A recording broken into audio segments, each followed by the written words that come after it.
मसीह में प्यारे भाई और बहनों, सबको जय यीशु। आज हम ईस्टर के तीसरे रविवार में प्रवेश कर चुके हैं। आज के दिन माता कलीसिया ने हमारे मनन चिंतन के लिए संत यूहन्ना का सुसमाचार अध्याय 21 पद संज्ञा 1 से 19 को दिया है। आज के सुसमाचार का एक महत्वपूर्ण पहलू यह है कि आज तीसरी बार जब यीशु पुनरुत्थान के बाद अपने शिष्यों को प्रकट होते हैं।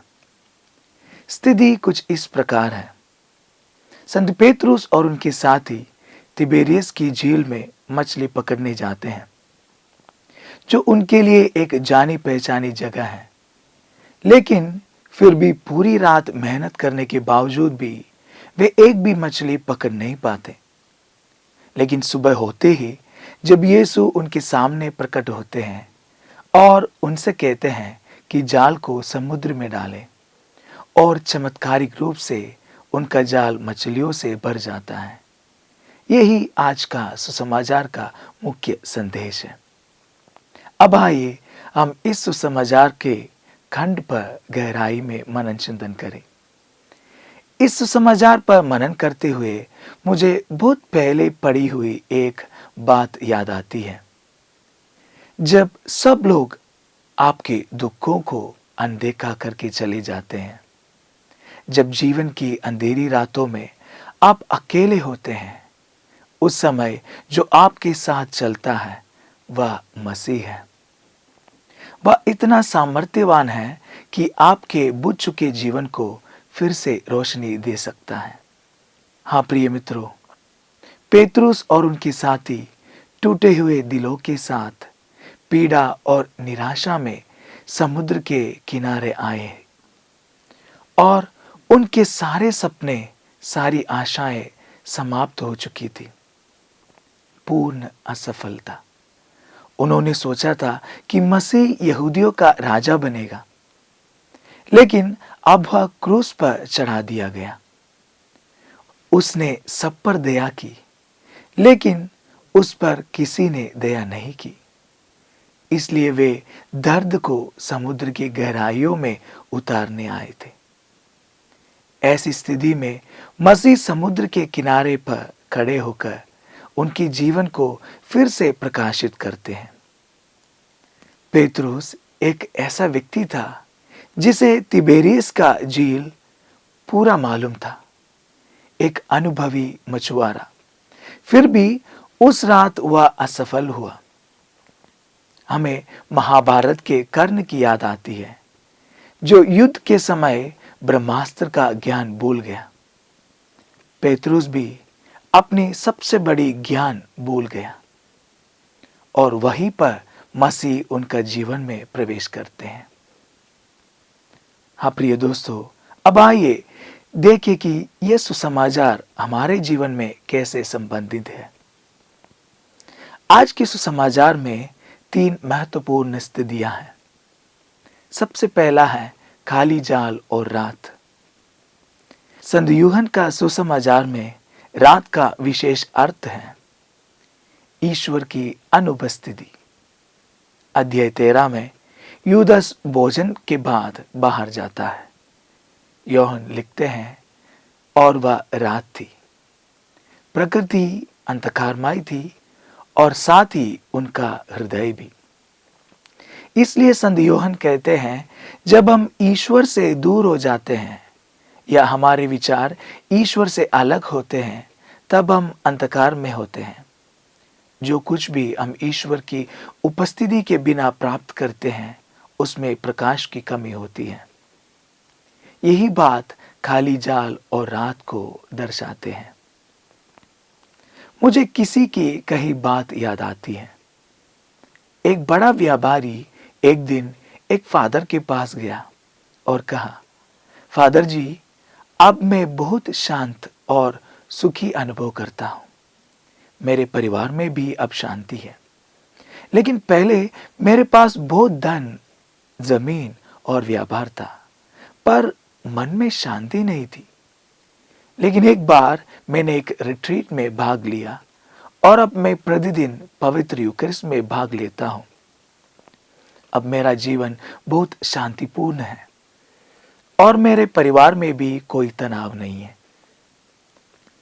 अब मुझे ज़्यादा धन कमाने या लोगों को धोखा देने की इच्छा बिल्कुल नहीं है।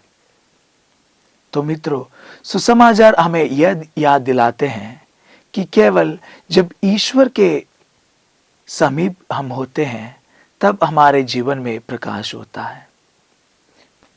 प्रकाश के मार्ग पर चलने के लिए हमें ईश्वर का सहारा लेना होगा। यदि हम ईश्वर की इच्छा के विरुद्ध कुछ भी करते हैं तो हमारे जीवन में अंधकार होगा। अब दूसरा है यीशु का प्रश्न, बच्चों क्या तुमने कुछ खाया? हमें समझना चाहिए कि जब मसीह की पीड़ा और मृत्यु हुई तब सभी शिष्य उन्हें छोड़कर भाग गए थे। यहां तक कि पेतरुस ने भी उन्हें 3 बार अस्वीकार किया। फिर भी यीशु उन्हें संबोधित करते हैं बच्चों। सोचिए, क्या मैं भी मसीह की तरह हो सकता हूं? क्या मैं उन लोगों के साथ खड़ा हो सकता हूं जिन्होंने मुझे धोखा दिया, मेरे दुखों और कठिनाइयों में मेरा साथ नहीं दिया? क्या मेरे पास ऐसा हृदय है? एक बार एक शिक्षक अपने विद्यार्थी से बहुत परेशान था, जो कक्षा में हमेशा शरारत था। एक दिन उन्होंने उसको डांटा। उसके बाद वह लड़का बहुत कम स्कूल गया। एक दिन वह सड़क दुर्घटना में घायल हो गया और अस्पताल में भर्ती था। यह सुनकर वही शिक्षक दौड़ते हुए उसे देखने गए। लड़के ने आंसू भरी आंखों से शिक्षक की ओर देखा और रोने लगा। हाँ प्रिय मित्रों, आज हमारे सामने प्रश्न है, क्या मेरा हृदय मसीह के समान है? क्या मैं दूसरों के दुख को महसूस कर सकता हूं? क्या मैं उनकी सहायता करता हूं? तीसरी बात, शिष्यों को मछलियों का एक बहुत बड़ा झुंड मिलता है और फिर आता है एक महान बोध, यह तो प्रभु है।